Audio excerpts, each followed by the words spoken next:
বন্ধুরা, আমার একজন সম্মানিত পেশেন্ট জনাব আনান ভাই। তো আমি দেখাচ্ছি, একটু যদি দেখাই ওনার যে কন্ডিশনটা, এটা কিন্তু মনে হচ্ছে অ্যাজ ইউজুয়াল নর্মাল একটা ফিনোমেনাতে বা নর্মাল একটা চুল, কিন্তু আসলেই কিন্তু এটা ছিল না। ওনার অনেকটাই খারাপ কন্ডিশন ছিল। আমরা দেখলে বুঝবো কম্পেয়ার করলে যে অনেকটা আগে থেকে রিকভারি হয়েছে। আনান ভাই, আপনি বলেন তো কি অবস্থা এখন? জি, এখন আলহামদুলিল্লাহ আগের থেকে অনেক ভালো।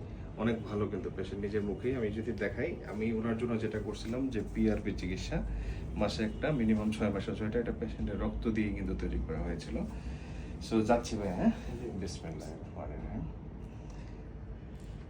সো এই চিকিৎসা যেটা করে চুল পড়া বন্ধ করে এবং নতুন করে চুল গজায়, ওনার কম্প্যারিজনটা দেখলে বুঝতে পারবেন যে কতটুকু আপডেট হয়েছে। আগে যে কন্ডিশন ছিল, এখন সবাই বলবে নর্মাল চুল, কিন্তু আসলে এটা আলহামদুলিল্লাহ পিআরপির মাধ্যমে আসছে এবং এটা স্থায়ী রেজাল্ট আসছে। এটা এখন মেনটেন করতে হবে। বছরে আমরা বলি 2টা বা 3টা সেশন নিলে এই চুলটা সারা জীবনই থাকে পিআরপিতে। Thank you.